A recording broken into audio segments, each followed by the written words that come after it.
All right, people are still trickling in. So let's drop in the chat. How are you feeling today? Getting ready for the holiday this weekend? Maybe where you are, what the weather's like. Let's do a little check-in. Are they the only ones on video? And mute. No. Mute if you're not muted, please. So to the new faces, I'm Shannon. Wow, this is horrible. And Amir, will you introduce yourself? Hello, I'm Amir, and I'm excited to be here, and I'm excited to see all my dear friends here. And it feels like we have some. That's it. Jerome says it's lovely here in Palm Springs. Janaea, feeling good, feeling great. New York City, it is almost cold. Well, I'm in Texas right now and it's freezing. So it was 36 this morning. I'm in Arizona, short sleeves. And I'm in Arizona, long sleeves. Yeah, I'm I do have my long sleeves too. You know, it's like it does get chilly later. Jaitara, it's so nice to see you. It's good to be here. I'm on a brand new computer, so I'm trying to figure out how to get gallery view. I'm not finding it. My new MacBook Pro is a little different. Well, yeah, it's good to be here. I'm in Vancouver area, so it's, damp. It's rainy season. It's a rainforest country, so we're in rainy season. But yesterday was beautiful and sunny, but it's chilly. Love Canada. Vancouver. We don't get snow like other parts of Canada. Well, if you only drive an hour to Whistler, No, that's 2 okay. hours.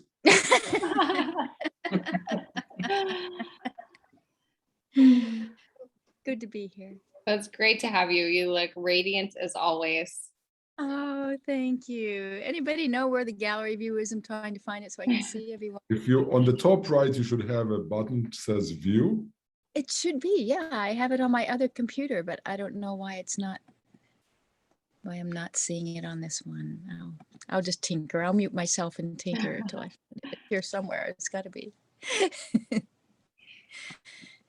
Well, thank you all for joining us tonight for another Reclaim Yourself Encore session. And we're bringing back our dear friend and guide, Komala, who you all probably know by now, but I will give her a proper introduction. Ready for me to jump into that, Amir? Or is there anything you'd like to say or share first? No, I'm just really excited about this, and I feel like it's very timely to the secret of communications. I noticed today a lot of communication topics came out, so I feel it's very aligned. Yeah. Always a relevant topic for me.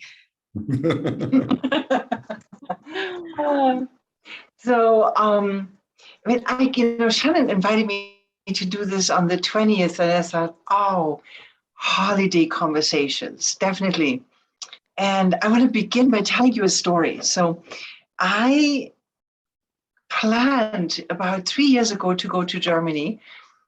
And it was the first time ever, I think in 20 years that I was there for my birthday. But because I don't live there, I missed that it was the time of the election. And election day was, I think, the day after my birthday. And I hadn't gauged that. And my mom sent me this email back. Hey, that's so superb that you're here. You will be going to the elections with me. And I said, oh, this is going to be so much fun. My father had just, participated as a founding member of a rather conservative party. My brother and I were like more on the, left side of the spectrum.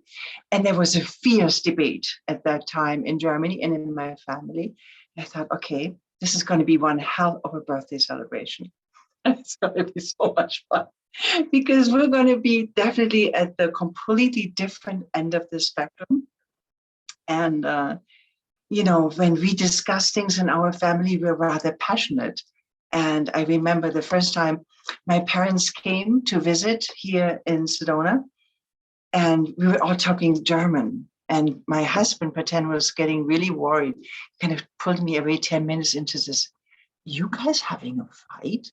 Think, oh, no, no, no. We're just discussing the driving rules, on American streets and why it makes sense to have a 75-mile speed limit here. Oh, okay.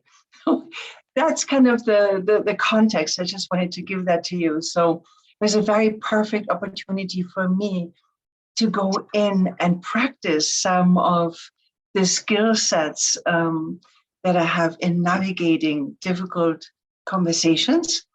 And it turned out to be absolutely lovely because I learned some things from my family that I would have otherwise had no access to. So I want to kind of teach you a few tricks today, few tips and tools, practical things that you can use if you're having a holiday conversation with your family or a family member, and you find yourself, maybe there's no polarized topics in the United States right now at all. The pandemic, no issue. Politics, we can totally talk about it. Vaccination, easy breezy. So there may be some issues that may come up where you find yourself on a different side. And to navigate these conversations in a graceful way, I'm going to give you some tools today. So here's the first one. You're expecting that you might have a controversial or difficult conversation with someone. I begin by grounding myself. And I basically do that really in first going into a space where I feel safe in my own energy, and also take really deep contact with my own energy. And so we're going to start with that. And I want you to invite you to basically just lean back in your chair or whatever, maybe you have back support in some way, and take advantage of that.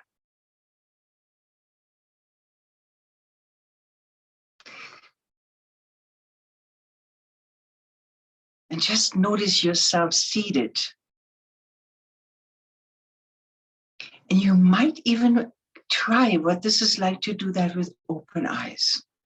Because, I'm basically teaching you how to use this skill set in a conversation. So oftentimes when we explore our own energy, we close our eyes, kind of see whether you can keep them open and be softly engaged. Notice your feet on the ground, or if you are comfortably lying, I notice Eric is very comfortable. Notice your heels, the heels of your feet on the mattress.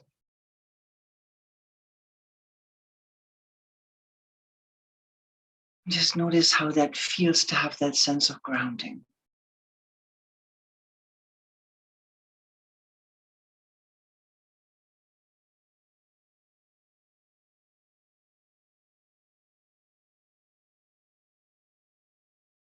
And then notice the back of your body and the way your body is touching the chair in the back. And just by noticing it, your energy is coming into your body.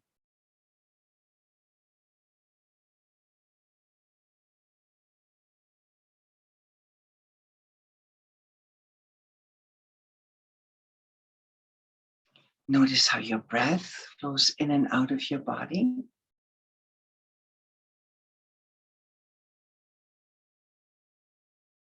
As your chest is lifting and relaxing.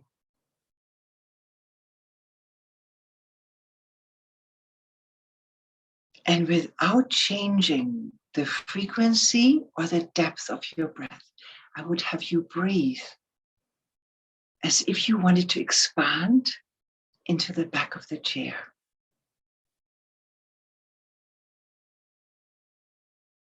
Breathing toward the back of your body.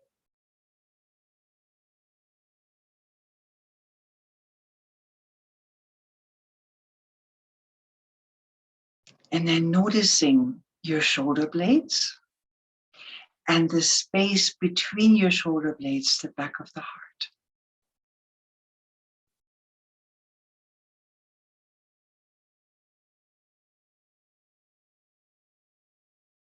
breathing into that space, the back of the heart. Expanding into the back of the heart.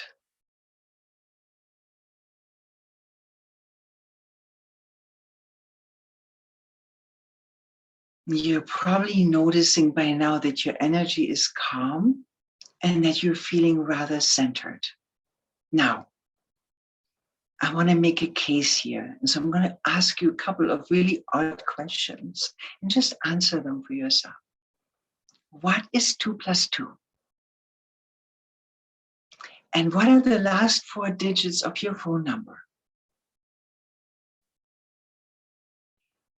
And what I want you to notice is how you can be completely relaxed and lean back in your own energy and at the same time think really straight. That both of these things are possible at the same time. And that most likely your senses of feeling, seeing, and hearing are beginning to feel more grounded. That you are more present and more able to actually be there.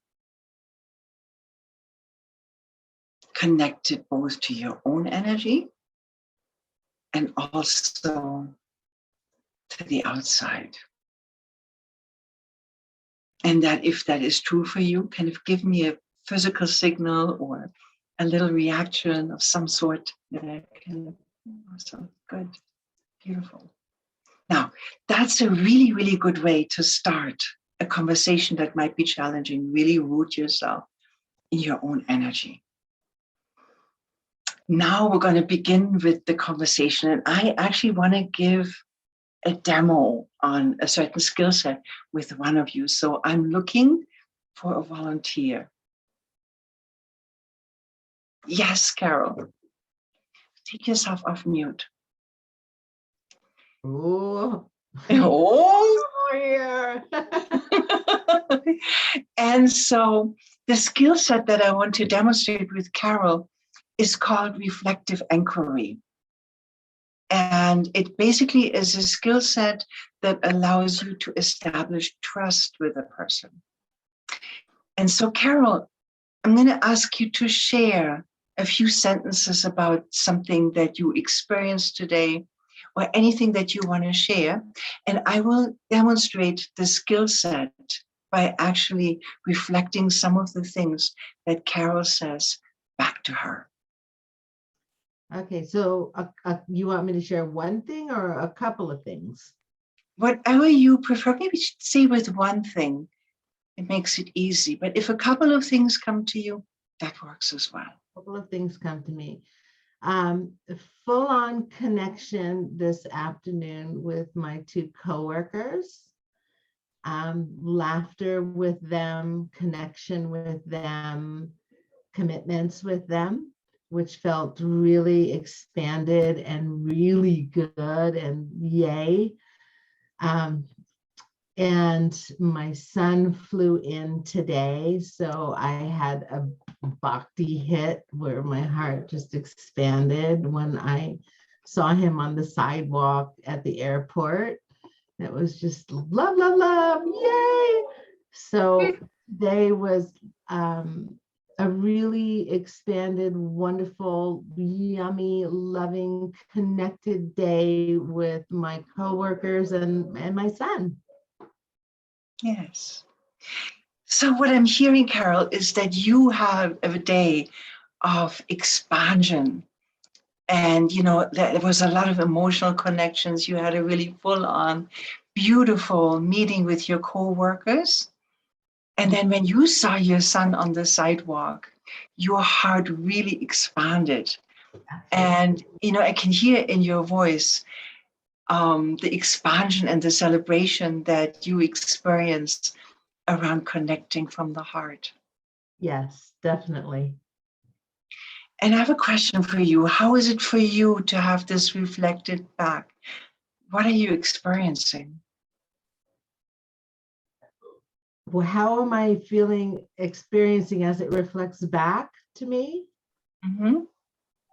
as it reflects back to me, and understanding and knowing that I am a mirror of my own, and I'm my own projection.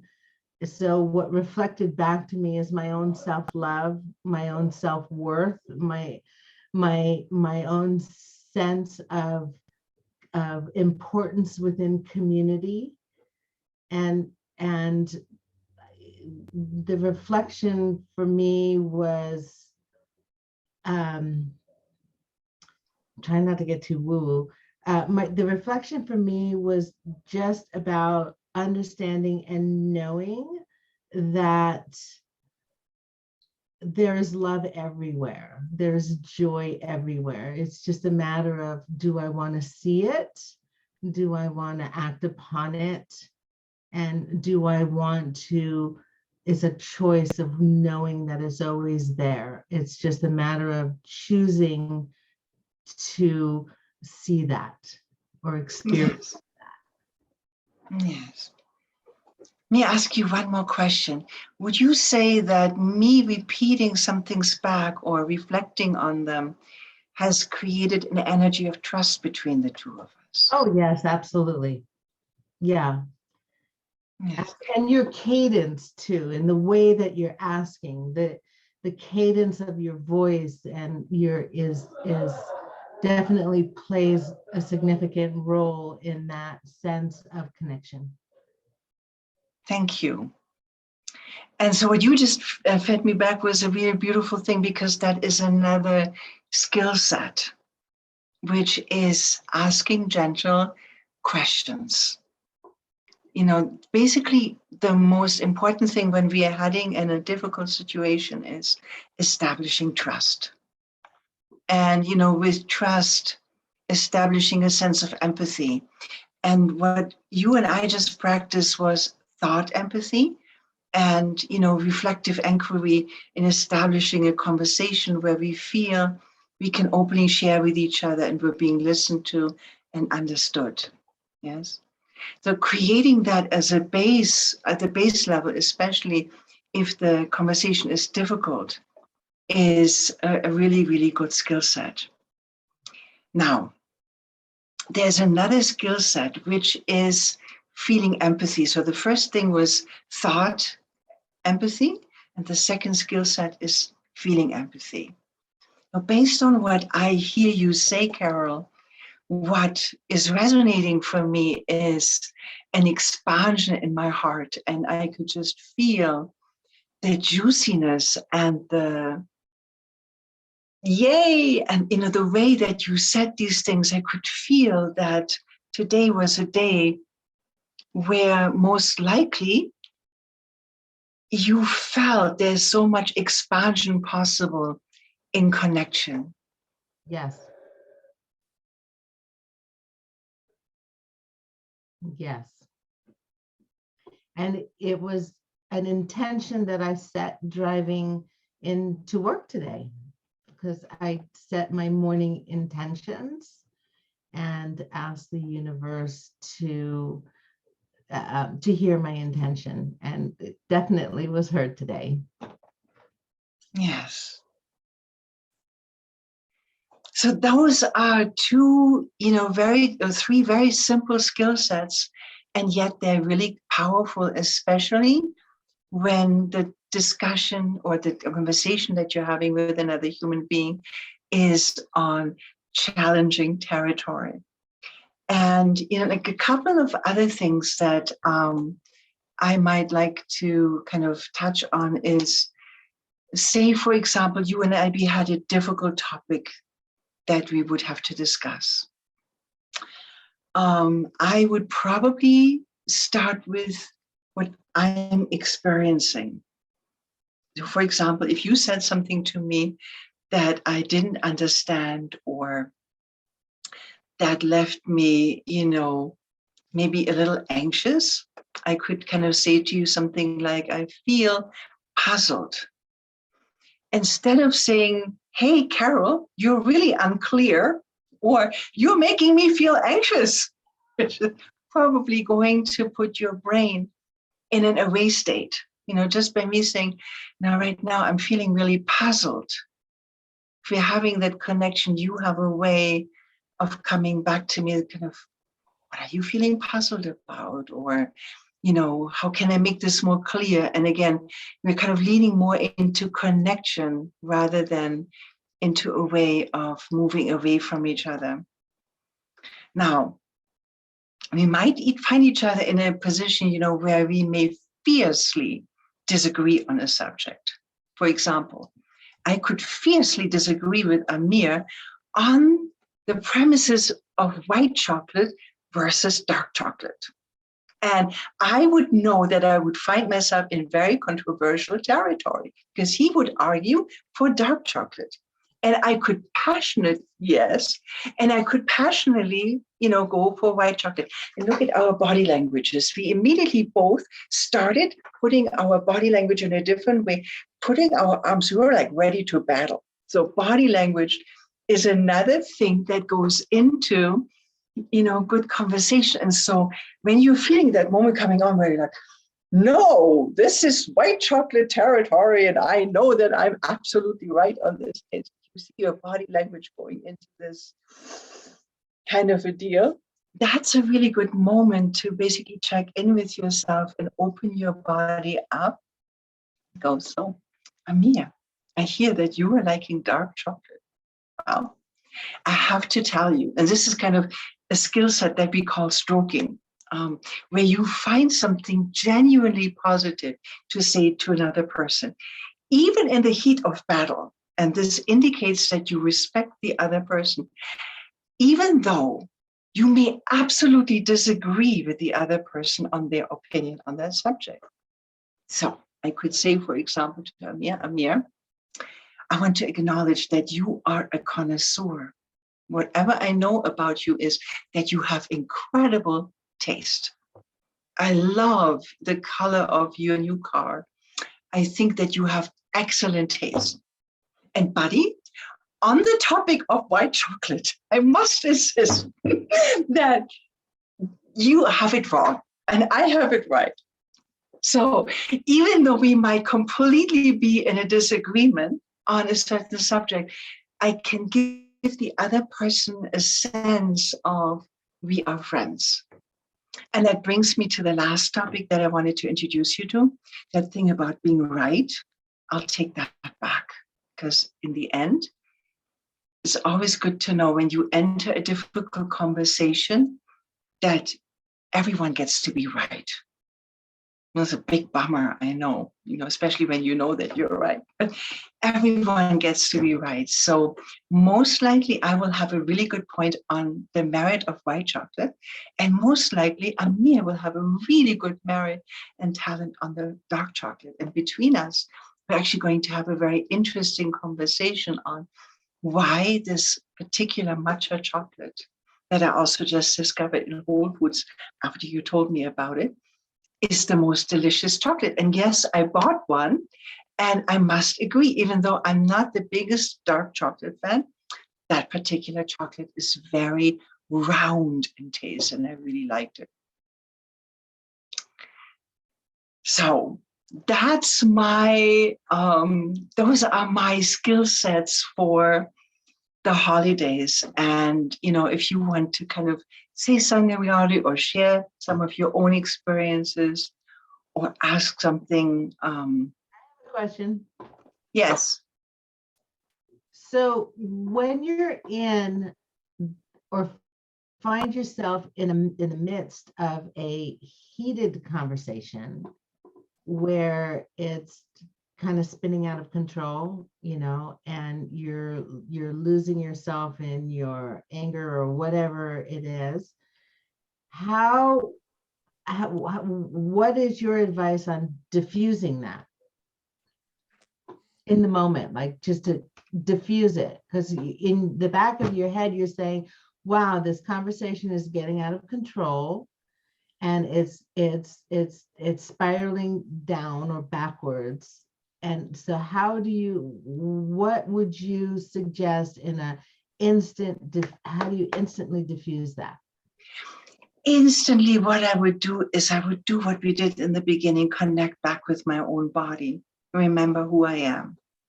go into my default space, and then remember that on the basics of everything, I love that person in front of me.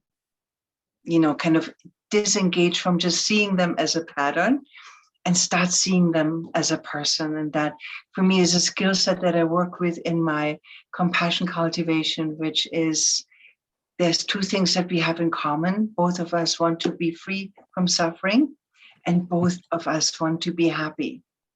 And the other thing is, you know, giving the other person that signal, just like I did with Amir, you know, we are friends, you know, like I understand that you have exquisite talent on something, and on this particular point, I agree to disagree with you because I have a different, you know, take on it. And, you know, Shannon just said, ground into my own energy, mirror back story or emotion, stroking and common ground. Thank you, Shannon. I was trying to remember and jot them down here because I think there was one I missed, but.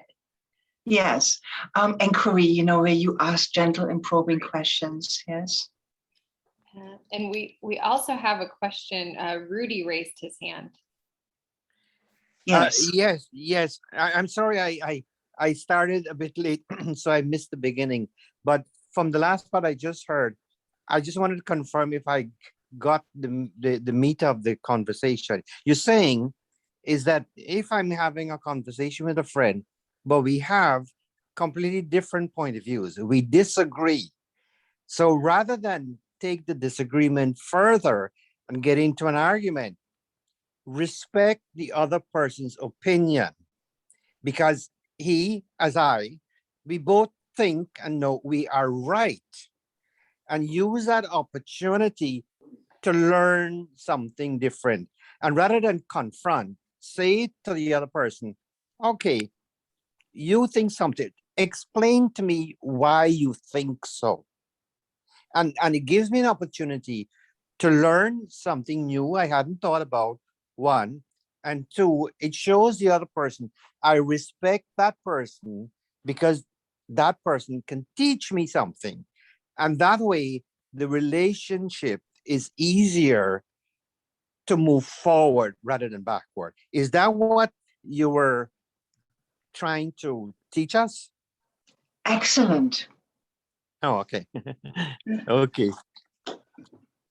Thank you very much. That was such a beautiful sum up. And, you know, for you and for Carol, in the heat of an argument, the most important thing is to remember for me that I love the other person and to say something to them where they understand that we disagree and I love them, that we are friends that are disagreeing on something. I think that's what it comes down to. And Rudy, you are mute, so I can't hear you. Yeah, you say we agree to disagree. Yes. So there's mutual respect and a growing of the relationship. It's so funny, but today a friend came in from Illinois. He's my daughter's father-in-law. And we were talking about the same thing, about trust with your friends. Trust is so very important, especially like with a doctor. If you can't get trust with a doctor, you're not going to tell him everything. And if you can't tell him, he can't treat you. Fair enough. Okay. I like the discussion you just had. It reinforces what I just said, and it does teach me how to deal with a confrontation in the future. Because what your main point was that, oh, we must love the other person, and it starts with love rather than, I don't want to use the word hate, and or demonize the other person because they have a different opinion. Okay. Mia, you wanted to say something, right? No, I said hi to Leanne, who just joined us. And, you know, I was talking to a friend just before this, and I shared with him, invited him to join, and he said his biggest communication challenge around the holidays is when they have family dinner or family lunch, and how to compliment I mean, how is that food and how is that food? And he says, whatever I say doesn't come out right. If I say I like the carrots, then she will ask, oh, you don't like this. If it was like, so I said, you know, it's funny. I feel like, you know, it's the same for in some branches of my family. So I thought I would pose that question here. How to communicate or compliment somebody. I'll share a joke. So the son, a mom buys for his son 2 ties, and he wants to make her happy. So the next time he sees her, he puts on one of the ties. So her response is, hey, I see you didn't like the other tie. So it's like, right? I mean, so how can we come out right in that dynamic around the holiday table or gathering? What you just said, you know, about your friend, from what it sounds like, they are in an environment where there is a certain sense of antagonism in it.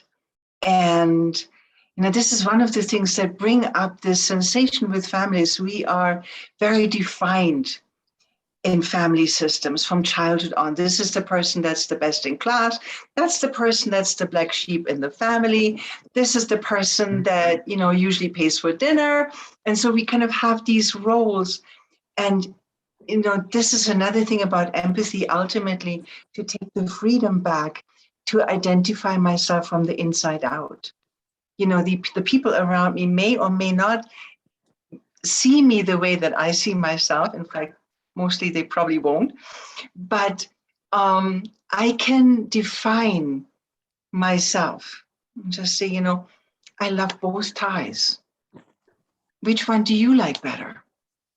And I will wear it in your honor, or say something that makes it very impossible to be antagonistic. It's like, you know, if you give them both to me, I will wear them both in your honor. It doesn't matter so much which tie I like best. What I really love about it is that you gave it to me as a gift. That itself makes it priceless. Touché. Game over. So, I mean, that would be, you know, my answer in that situation. Thank you. I feel like we other questions, because we're stretching our time and I want to be respectful for everybody's.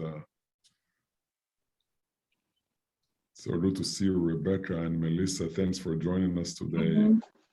And, Just want to thank Komala. I came here really just because I just wanted to connect with everybody, but I love that you taught these techniques. I use very, very similar and some identical in my couples mediation work that I do.